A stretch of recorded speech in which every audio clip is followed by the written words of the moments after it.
How can I continue to feel positive in the face of all of this? The process of coming out, the process of socially transitioning has meant that I've had to put my faith in people. Was I right in putting my faith in people? So I thought it might be fun to share what makeup I actually use. The power of YouTube video creator. I'll write to YouTube management or something. Hi everyone, how you doing today? As you can see, I'm in my flat because it's far too cold outside for me to be doing a wander the streets talking to you whilst holding my camera video. It's about -4, which is far too cold to be wandering around. So quite a few people ask, how am I doing? And I suppose part of that is just out of politeness. It's just the sort of hello, welcome, how are you sort of introduction to a conversation. And I'm finding it quite difficult to answer that question because on the one hand, I mean, I look around at the world outside and I've talked about my work situation as well. And things are kind of on fire everywhere that I look. But on the other hand, from a personal perspective, in terms of myself, I don't think I've ever been so happy and content about who I am and about my own sort of sense of being. So it's quite a difficult question for me to answer, if I'm going to answer it honestly, of course. I mean, I could just say I'm fine and then the conversation continues. But still, I like to be honest with my friends and with my colleagues. So how do I answer this question? And how do I maintain the channel name title, Transgender Positivity, when quite often I wake up and I look at the news and every day I see more and more reasons to be anxious and worried and scared. So how can I continue to feel positive in the face of all of this?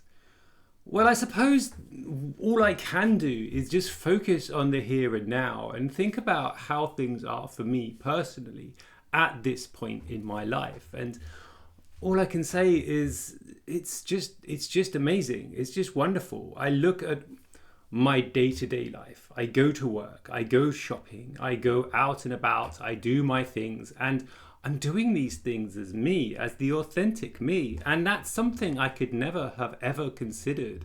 Like even a couple of years ago, I never would have thought I would have got to this point. I mean, for example, yesterday I went glasses shopping because soon I need to get glasses because my eyes are deteriorating and I can barely see what's on the screen immediately in front of me. And I went, I'll show you a couple of images. I'll show you the two options that I have. So maybe you can decide, you can put in the comments, which do you prefer, the dark ones or the light ones? I have my own preference and you'll find out which one I go for, I'm sure, soon enough. But I'd be curious to see what you think, if you agree with me or not. Anyway, so I went there, as you can see, dressed in that way, and I just wandered around. And the sales assistant, for example, was helping me with the shopping, and she was amazing. She was great. She got really excited when she found the pair that she thought was perfect for me. I went into Carrefour to do my grocery shopping, and I did my grocery shopping. My day-to-day life is my day-to-day life.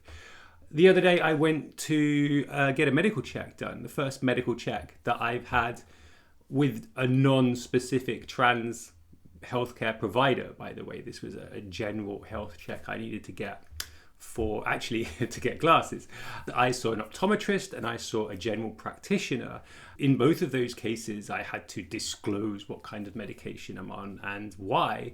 And in neither of those cases, neither in those instances, did I get any kind of, I don't know, negative backlash. I mean, the optometrist said that it was really exciting that the other day was my 12-month hormone anniversary. Oh, that's something else to celebrate. 12 months on hormones. That's from last week. That's really good. That's something to celebrate. The general practitioner asked me why I was on this big long list of hormones, and I told him, and he sort of went, shrugged and wrote something down, and that was about it. That was the end of that conversation. I mean, yeah, they were referring to me as Mr.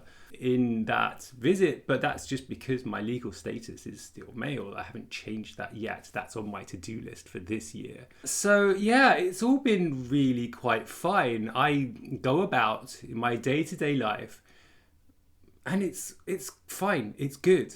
And I feel incredibly validated and happy. I mean, I suppose the one thing that I had to push through when I decided to start transitioning was that I needed to believe in people at large. I needed to put my faith in humanity, and that when I'm out in the streets, when I'm talking about my experience, if I ever talk about my experience to whoever it is, they would be receptive at the very least. They wouldn't cause me trouble. They would just let me get on with my life. And up to that point, I'd always been quite wary of people because, I mean, you see the narrative, you see what the supposed wisdom is about trans people. And I wondered how much of that had actually filtered into people's consciousnesses and how much of that affected their day-to-day lives.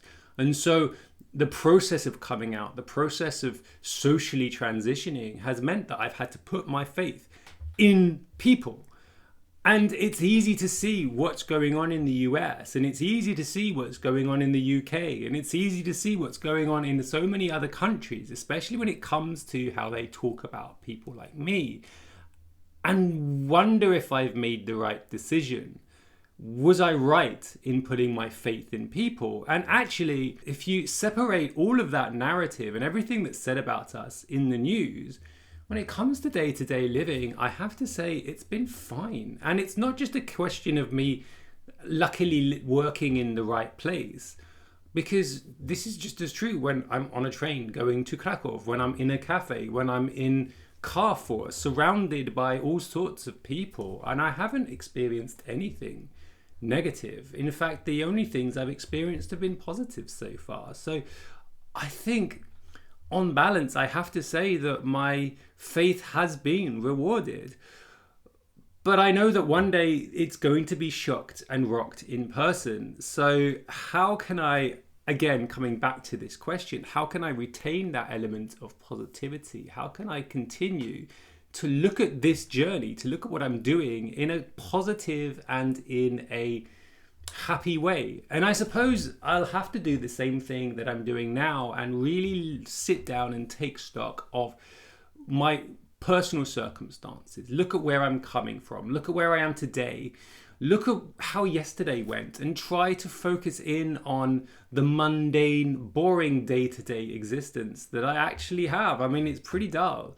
So yeah, that's my solution. That's how I get through the day. And I know that this isn't true for everybody. I know that this isn't true for so many other trans folk or queer folk or neurodiverse folk in the world. We all face so many problems, so many difficulties.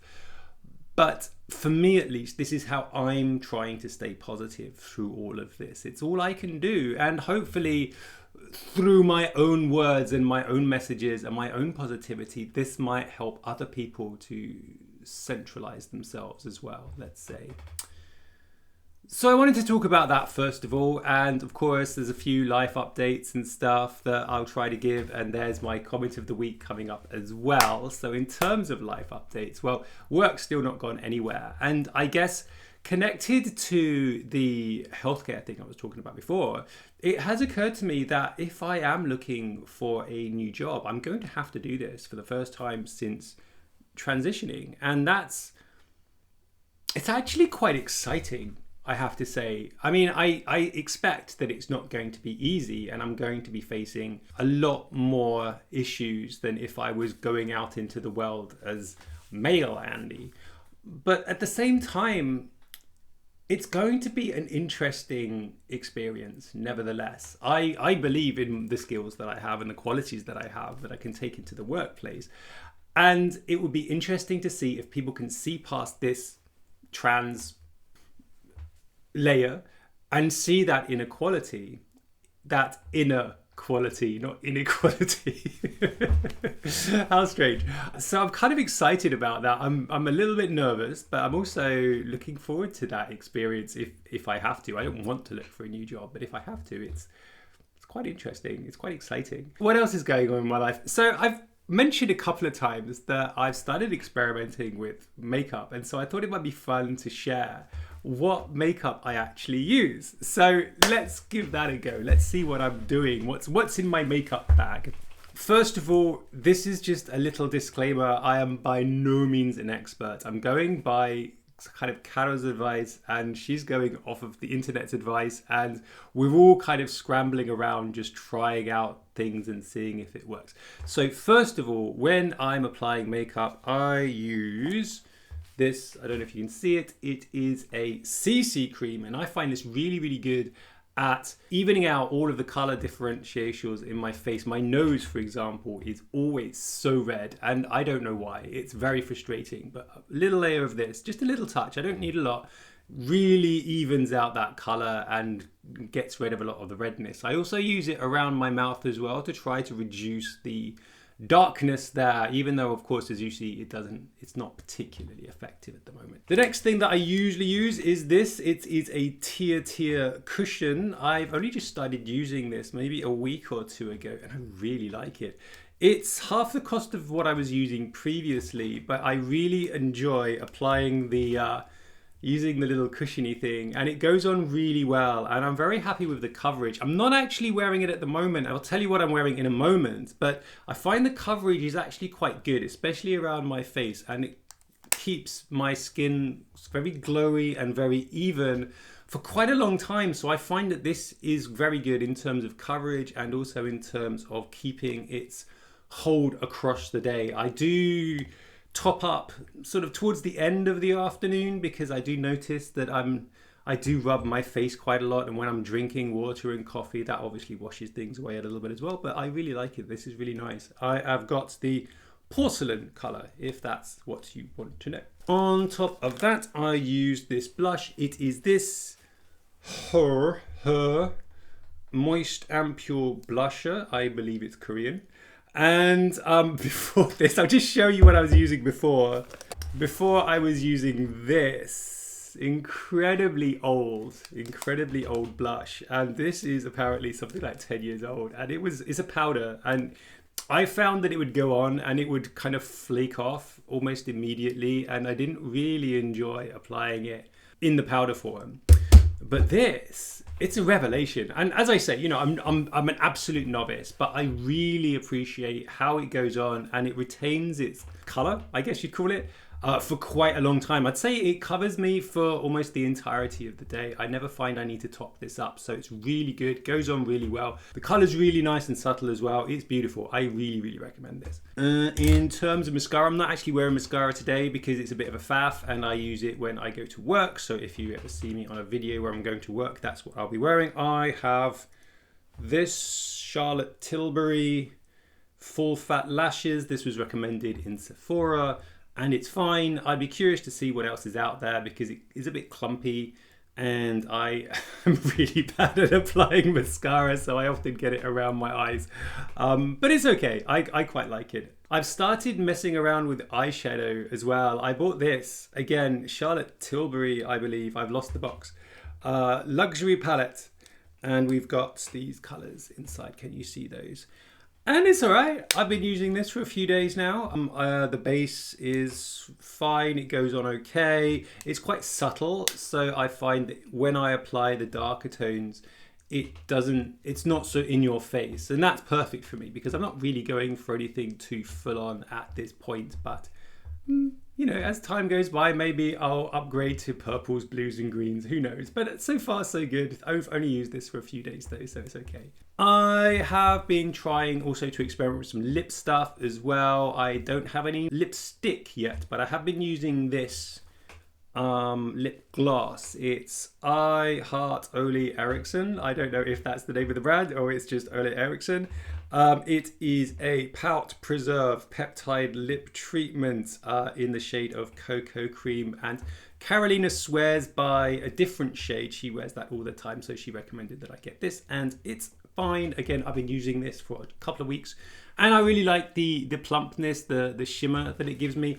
I have seen lip oil by, again, Tier has a lip oil, and I think I'm going to say L'Oreal.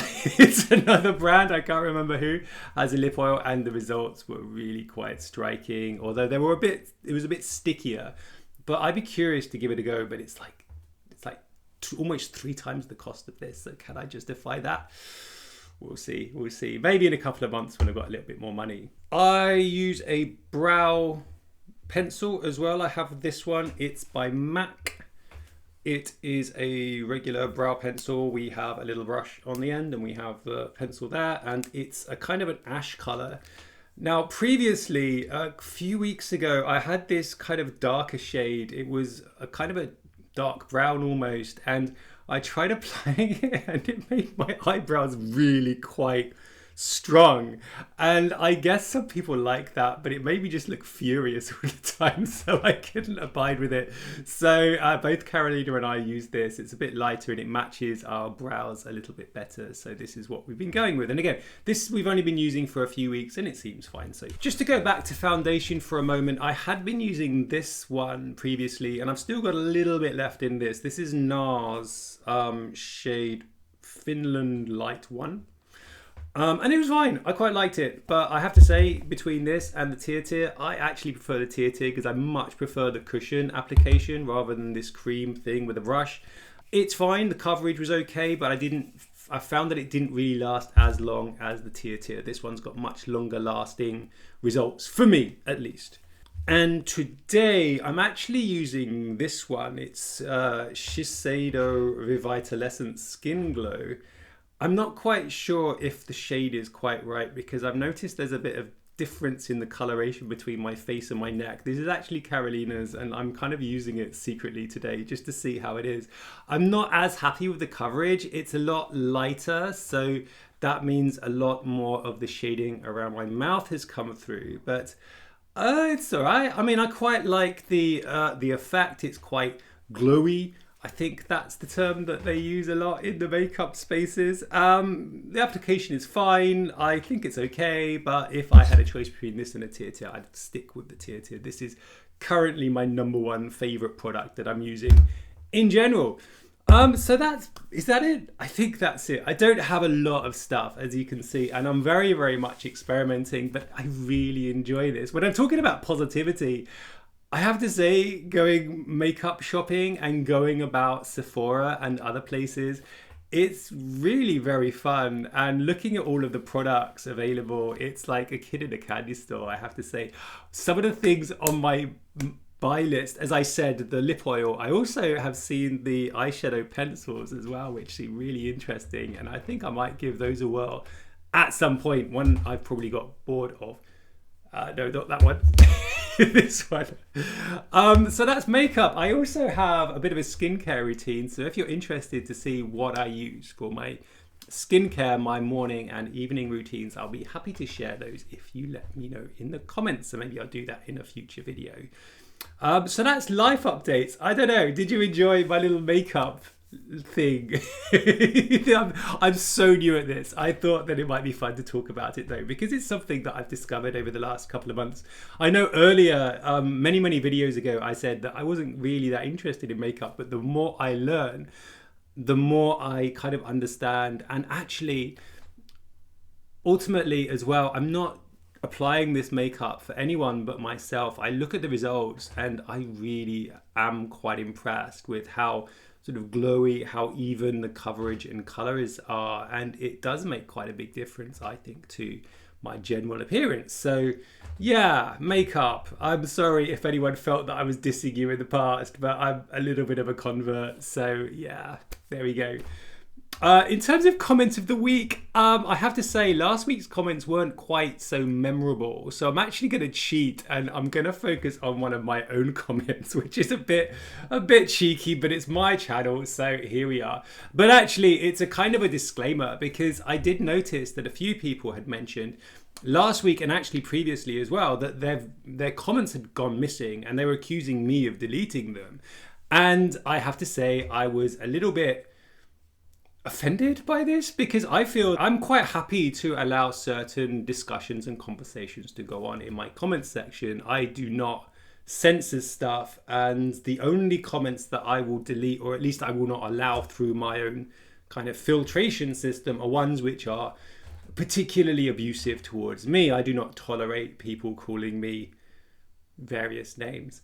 But in terms of disagreeing with my lifestyle, it's like, okay, yeah, let's have that conversation. We can have that conversation in the comment section. That's kind of what I'm here for. So if somebody's come in and they've made a comment and it's something like, oh, you shouldn't be in women's bathrooms or the sports thing or whatever, it's like, okay, let's have that conversation. I'm not going to shy away from that. So it's kind of frustrating that a lot of these comments, and not just from those people, there are some comments from other people as well, they've just gone missing. And it's really annoying. And I do wish I knew what was going on. So if you do find that your comments are going missing, especially if you've put them up, because I don't go back and delete them like after the fact. If you have put up a comment and then it's vanished a little bit later, do let me know. And I will, there's not much I can do about it, but just flag it and I'll see if I can do something. The power of YouTube video creator. I'll write to YouTube management or something. I don't know. But yeah, mention it to me and do, reply to, I'll pin a thing at the top of this. Just reminding people of this. So respond to that comment and say, look, another one of my comments has disappeared. I'll put my email address in there as well. You're welcome to email me. I don't mind. I've had a few people actually back and forth emailing me. That's quite fun as well. So, I am open to these conversations. So it's incredibly frustrating when they vanish. So I'm so sorry if you felt that your comments have been removed or deleted, but it's absolutely not anything to do with me. Unless you're calling me a bleep or a bleep or a bleep, in which case, what do you expect? Anyway, so that's it from me this week. I hope that you found that useful and a little bit uplifting. I don't know. Thank you very much for watching, and I look forward to hearing from you in the comments section. What do you think about my makeup regimen? Could you recommend some more things? I'd love to know a little bit more about mascara. I'd love to know a little bit more about lipstick colors as well. And also, I'm really happy with the tier, but maybe you found something that's actually even better than that. So please do recommend that in the comments section. Otherwise, I will see you all next week. Thank you very much. Take care. All the best. Goodbye.